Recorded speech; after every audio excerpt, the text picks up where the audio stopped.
Get on the ground, now! The command sliced through the night, sharp and unrelenting. Malik Davis froze, his breath catching in his throat as Officer Brad Mills leveled a gun at his chest. The flashing red and blue lights made everything surreal, like a bad dream he couldn't wake up from. "Hands where I can see them," Brad barked, his voice thick with authority. Malik's pulse pounded in his ears. I didn't do anything," he stammered, his hands instinctively raising. The upscale restaurant's patio had fallen silent, diners frozen mid-bite, their wide eyes locked onto the scene unfolding before them. A woman clutched her husband's arm. A waiter stood motionless, the tray in his hand tilting, a glass wobbling dangerously before toppling to the ground. Malik swallowed hard. He had just been walking to his car. How had everything turned so fast? Before Malik could process what was happening, Brad lunged. A rough hand grabbed his shoulder, spinning him around. "Don't move," the officer growled. A sharp shove sent Malik stumbling forward. His knees scraped against the rough pavement as he crashed to the ground, hands instinctively braking his fall. A heavy weight landed on his back, pressing him into the unforgiving concrete. "I didn't do anything." His voice cracked, desperate, but it was swallowed by the night. The cold bite of metal snapped around his wrists. The cuffs clamped down, tight and unyielding. "Yeah, they all say that," Brad muttered. Malik clenched his jaw, blinking back the sting of humiliation. The smell of asphalt filled his nose. Around him, the world kept moving. People whispering, cars passing, the faint hum of city life. Yet he was trapped, pinned, powerless. The bystanders stood frozen. Some held up their phones, recording shaky footage, but no one stepped forward. A white couple edged away, casting wary glances as if Malik were a threat. A man in a suit cleared his throat and looked away. A teenage girl gripped her friend's arm. "Should we do something?" Her friend shook her head, eyes darting to Brad's holstered gun. "I don't want to get involved." The world around Malik blurred, faces blending into a mass of silent spectators. His heart pounded against the pavement, but no one reached out to pull him up. Brad yanked Malik up just enough to lean down, voice dripping with condescension. "You people always play the victim." Malik's chest heaved. "You don't even know me." Brad chuckled, shaking his head. "I don't have to." The smirk on the officer's face sent a fresh wave of anger surging through Malik. This wasn't about a crime. It was about control, about power. The realization settled like a stone in his gut. He clenched his fists, nails digging into his palms. The cameras were rolling, capturing everything. Maybe, just maybe this time, that would matter. The low hum of an engine cut through the tense air. A sleek black SUV pulled up to the curb, the headlights casting long shadows. The back door swung open, and a tall black woman stepped out, heels clicking with quiet authority. Every movement was deliberate, controlled. Malik's breath caught. He knew that face. The murmurs in the crowd grew louder. Someone whispered her name. Brad turned, annoyance flickering in his eyes. "Ma'am, you need to step back." But she didn't flinch. Her gaze locked onto Malik, assessing, understanding, then shifted to the officer, sharp and unwavering. "Take those handcuffs off my son," she said, her voice calm but lethal. Brad scoffed. "And you are?" The woman's eyes didn't waver. "Vanessa Davis, civil rights attorney. You just made the worst mistake of your career." Malik's heart pounded for a different reason now. Maybe, just maybe, the tide was turning. "Malik, you have a full ride waiting for you." His teacher's words still echoed in his mind as he flipped through the acceptance letter from Columbia. The dream was within reach, but dreams had a price. Malik knew he had to work twice as hard, prove himself twice as much. Straight A's weren't enough. Mock trial wins weren't enough. Even with glowing recommendations, there were always unspoken barriers. He saw it in the cautious glances from teachers, the way counselors subtly suggested backup plans. Still, he pushed forward, Law was his passion, justice his calling. He wouldn't let anything stand in his way. You know, most kids would kill for your last name. Malik had heard it before. His mother, Vanessa Davis, was a force in the courtroom, a name whispered in halls of power. People either respected or feared her. There was no in-between, but Malik wanted to carve his own path. He didn't want to be Vanessa Davis's son. He wanted to be Malik Davis, a future lawyer on his own merit. He admired her, but he also wanted to escape her shadow. The first time Malik was followed in a store, he was 10. The first time a teacher assumed he was on a scholarship, 12. The first time a cop slowed down when he walked home, 14. Now, at 18, it was routine. Walking into a store meant keeping his hands visible. Passing security meant forcing a polite smile. "Excuse me, can I help you?" A store clerk's voice had once made him flinch. He had learned to stay calm, to keep his tone light. "Just looking, thanks." Being black in an affluent world meant constantly proving he belonged. For once, Malik let himself breathe. Tonight wasn't about grades, expectations, or proving anything. It was about celebrating his best friend's birthday. He had dressed sharp, black blazer, crisp shirt, determined to enjoy the evening. The upscale restaurant glowed with warm lights and laughter. As he stepped inside, he felt the familiar mix of confidence and awareness, the kind that came from always being the only black guy in the room. But tonight, he told himself, it was just about good food and good company. It started immediately. A couple across the room exchanged a glance, a whisper, a stiff smile from a waiter who hesitated before greeting him. Malik straightened his shoulders. He'd seen it before, he told himself. Tonight, he wouldn't let it bother him. Malik stepped up to the host stand, his friends chatting behind him. The evening was supposed to be simple. Good food, laughter, celebration. The hostess glanced at him, then the group, then back at him. "Are you sure you have a reservation?" Malik blinked. His best friend, Ethan, frowned. Yeah, under Ethan Carter." Without a word, she checked the list, then forced a tight smile. "Right this way." Malik swallowed the irritation rising in his chest. He had seen this before, the extra scrutiny, the silent question of whether he belonged. He forced a smile and followed. Menus were passed, drink orders taken.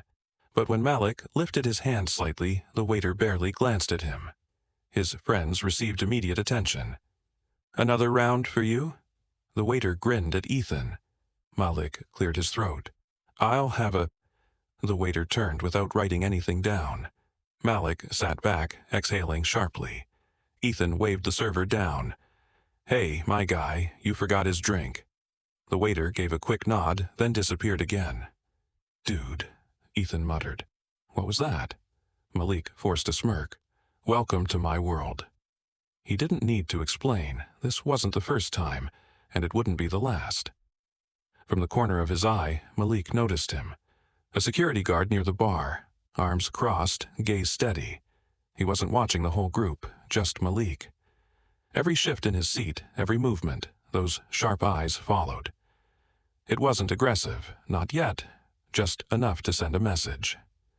Ethan and the others laughed over an inside joke, unaware. Malik, however, was used to the silent warnings. He leaned back in his chair, keeping his posture relaxed, but inside, frustration simmered. He wasn't doing anything. He never was.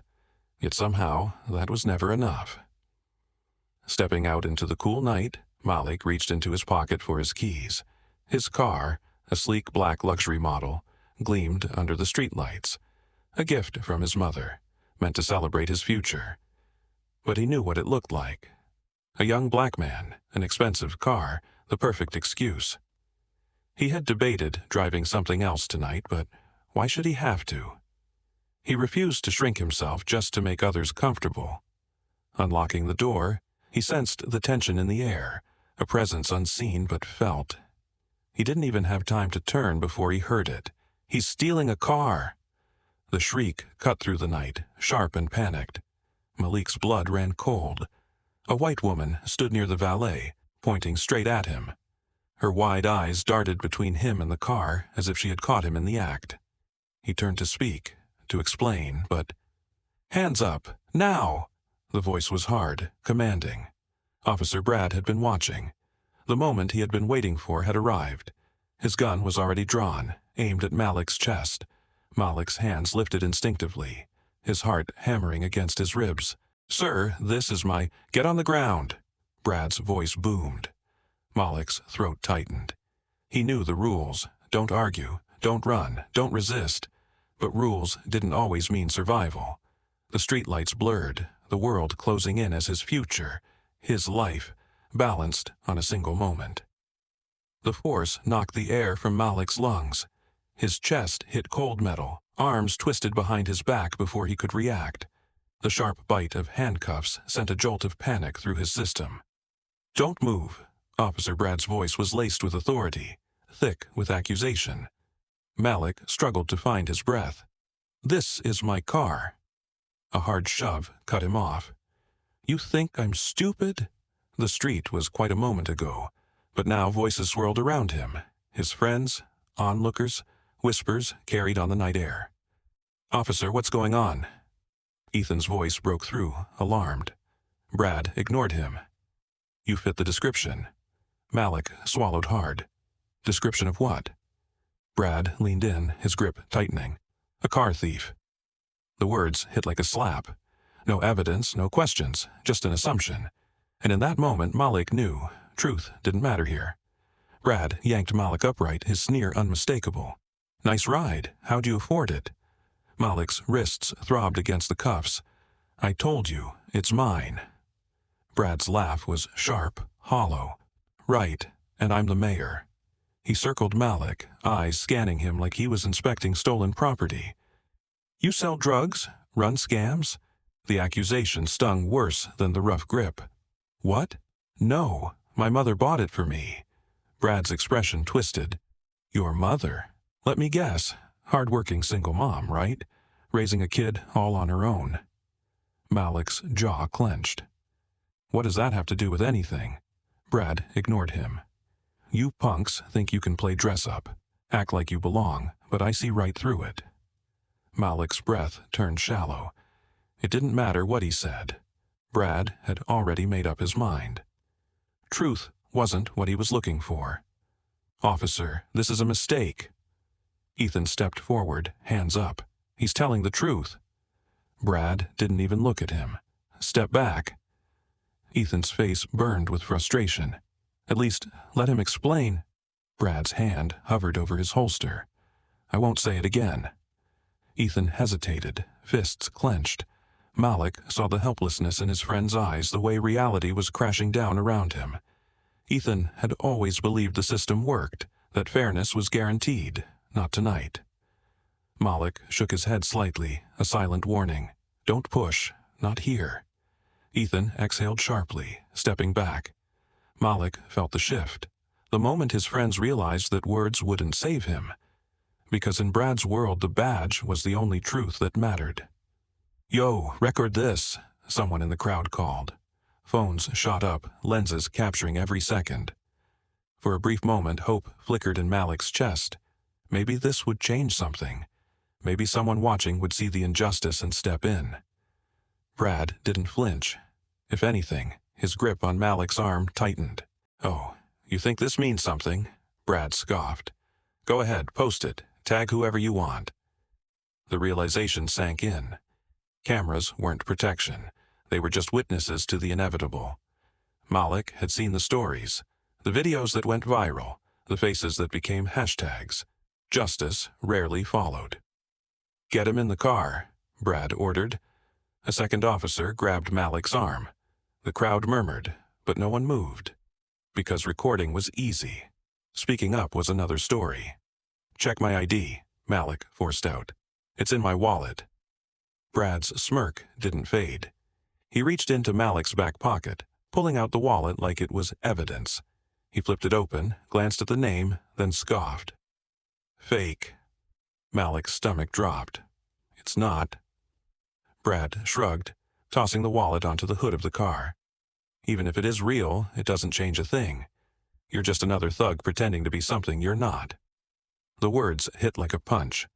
Malik could have degrees, a clean record, everything in order. It wouldn't matter. To Brad, he was nothing more than a stereotype. He gritted his teeth. "I'm not what you think I am." Brad smirked. "You never are." And with that, the door of the squad car swung open. The murmurs in the crowd grew softer. Some shook their heads. Others whispered, glancing around as if waiting for someone else to intervene. No one did. Malik's eyes scanned the faces. People who saw, people who knew. Strangers who could have said something but didn't. The back of the squad car loomed open, waiting. A cold hand pressed against the top of his head, forcing him down. As the door slammed shut behind him, reality settled in. He had done nothing wrong. And yet, here he was. The door of the squad car was halfway shut when tires screeched against the pavement. A sleek black SUV rolled to a stop, its presence slicing through the tension like a blade. Brad barely glanced up. Just another bystander, another useless witness. Then the door swung open. A woman stepped out, moving with the kind of poise that made people take notice. Malik felt his breath catch. He knew that silhouette, that unwavering posture. Brad gave the cuffs one last yank. "Hey, stay still." But then, her voice, low, controlled, deadly. "I wouldn't do that if I were you." Everything is still. The murmurs in the crowd, the weight pressing against Malik's back, all frozen in that single moment. Brad turned, barely masking his annoyance. "And who exactly do you think you are?" The woman took another step forward, her gaze cutting through him like glass. "Vanessa Davis." His mother, Vanessa's heels clicked against the pavement, steady, deliberate. Each step carried the weight of something unspoken, power wrapped in composure. Brad didn't move, didn't flinch. He had dealt with angry parents before. This was nothing new. But Vanessa wasn't just another mother demanding answers. She stopped a few feet away, eyes locked onto him. "Take those handcuffs off my son." Brad crossed his arms, smirking. "Lady, this isn't how this works." The crowd had grown silent.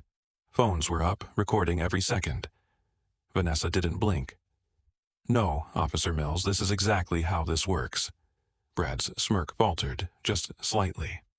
Malik exhaled, barely daring to hope. Because his mother wasn't just here to plead, she was here to end this. Brad scoffed, still clinging to his authority. "And you are?" Vanessa tilted her head, her expression unreadable. "Vanessa Davis, civil rights attorney." The name rippled through the crowd. A few gasps, a couple of whispers. Brad's jaw tightened, but he forced out a chuckle. "That's supposed to mean something to me?" A voice from the crowd answered before she could. "You should Google her." Someone else muttered, "She took down an entire department last year." Brad's smirk twitched, but his grip on Malik didn't loosen. Vanessa folded her arms. "You still have time to make the right choice, officer." Brad didn't move. Then, from behind him, another voice rang out. "Mills, step away from the suspect." A uniformed sergeant pushed through the crowd, face tense. His eyes landed on Vanessa, then snapped to Brad. "What did you do?" The words came out like a punch to the gut. Brad straightened. "Just doing my job, sir." The sergeant's face was drained of color. "You arrested Malik Davis?" Malik watched as Brad's confidence cracked. His lips parted slightly, as if replaying the name in his head, finally recognizing it. His gaze flicked back to Vanessa, and for the first time, hesitation crept into his stance. The sergeant exhaled sharply. "Release him. Now." Brad's fingers twitched against the cuffs. He looked at Vanessa, then at the crowd, then at the dozens of phones pointed right at him. Reality crashed down. He had just made the biggest mistake of his career. Malik felt the handcuffs loosen. His wrists burned as they came free. He turned, watching as Brad took a step back, no longer in control. For the first time tonight, Malik saw something new in the officer's eyes. Fear, not Malik, not of the crowd, but of the consequences. Vanessa didn't gloat, didn't raise her voice. She didn't need to. The shift in power was already suffocating. She leaned in slightly, voice calm. "You assumed, Officer Mills, and now you'll answer for it." Brad swallowed hard, but said nothing. Malik straightened, rolling his shoulders. He had been helpless just moments ago, drowning under someone else's authority. Now the tide had turned, and Brad knew it. By sunrise, Malik's arrest wasn't just a memory. It was a movement. The video had exploded online. Millions had seen Officer Brad's smirk, the rough grip on Malik's wrists, the moment he realized who Vanessa Davis was. Hashtags surged.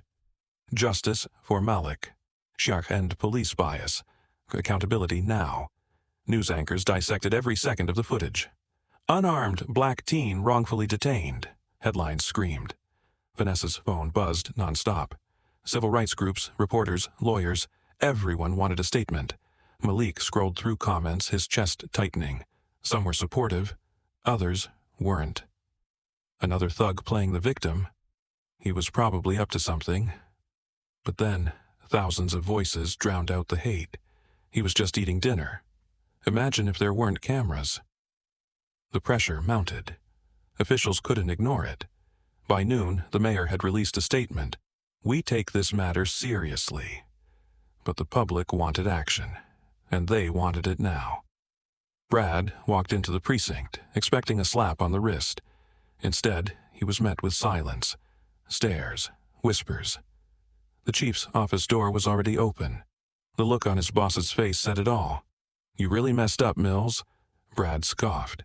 "This is getting blown out of proportion." The chief cut him off. "Internal affairs is involved. The mayor's breathing down my neck." Brad stiffened. It was a routine stop.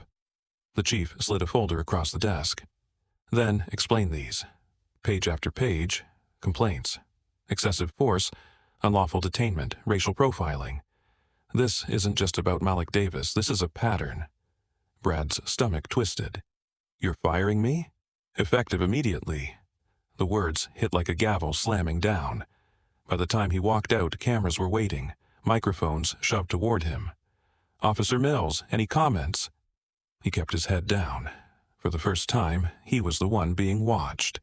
The restaurant's social media post was carefully worded. "We deeply regret the events that transpired. We do not condone discrimination in any form." Malik read it twice, then looked at his mother. "They're just covering themselves." Vanessa exhaled. "They're scared, and they should be." Some accepted the apology, others weren't convinced. A new hashtag emerged, #BoycottTanners.